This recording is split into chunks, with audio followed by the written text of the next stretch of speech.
Well, I think in general there's a shortage of skilled workers, skilled trade workers in the construction industry, and in particular, of course, highway construction.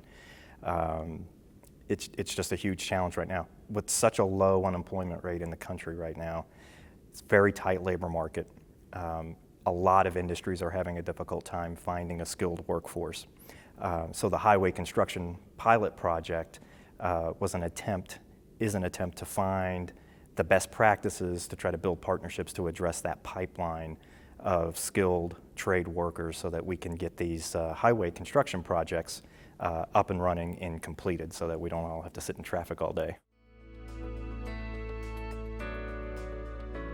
At the federal government level, the Department of Transportation came to the Department of Labor and said, we have this real need. This is, you guys work in workforce development. How can we bring this together? So the Department of Labor, through the Employment and Training Administration, we have oversight over this infrastructure around workforce development. And there are about 500 workforce boards throughout the country. They have access to job training programs, but also about 14 other federally funded partner programs who are receiving some type of government service. And those individuals need job opportunities and career opportunities.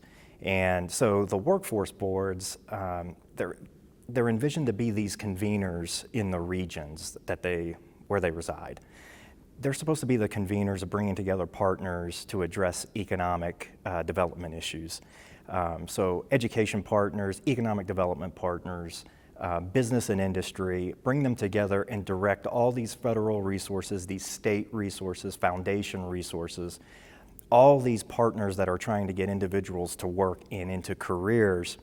And the workforce board's charge is to align all those resources and point them to in-demand occupations. So where there's job growth and where we see projections of jobs and careers that are going to grow over the next 10 or 15 years, let's get these individuals trained and skilled to meet that demand. And so that's what the workforce boards are charged with doing. And so they're a perfect partner whenever an industry has a need to develop a talent pipeline.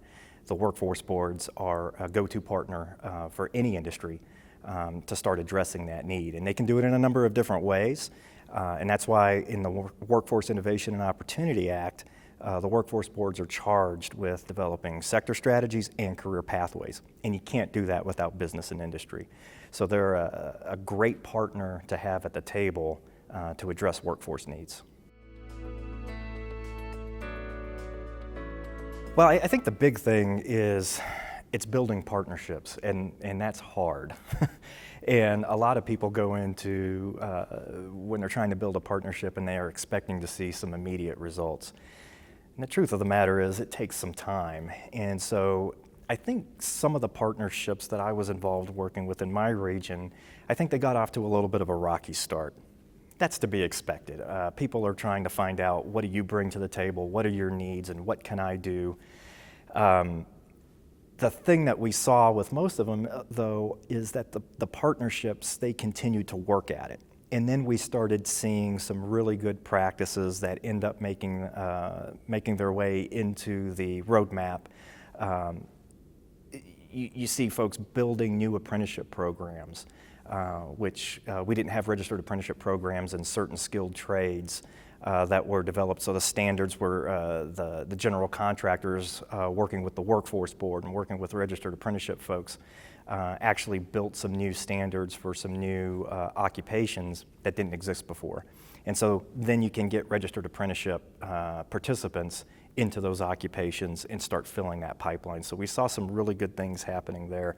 We saw a lot of different resources being brought to bear and aligned in a different way that hadn't been aligned that way before. So I think the best thing that came out of this is that folks, they realized that it takes a little bit of work, but they worked hard at it and they did start getting some results. And now we have a playbook that others can pick up and know that there are going to be some bumps along the way.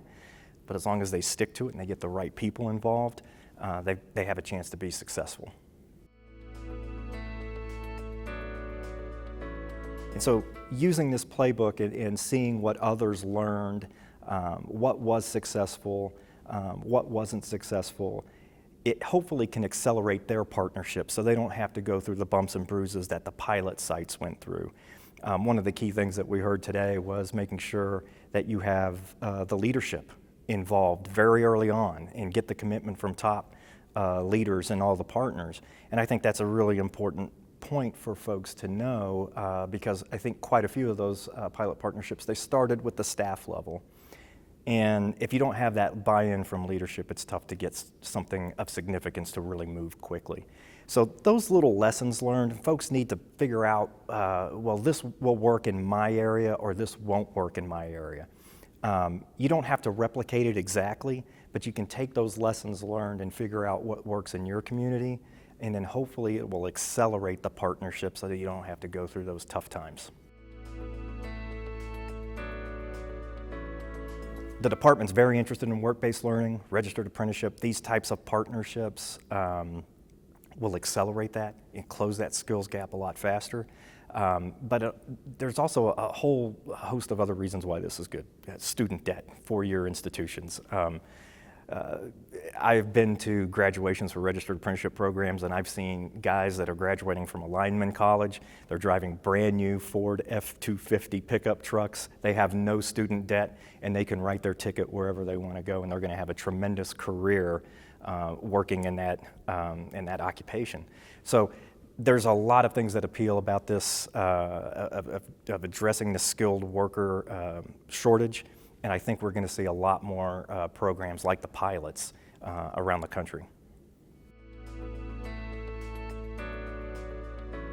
And so I think this is a really good example of, at the federal level, partners getting together and say, let's break down some barriers and let's see if we can make an impact on this.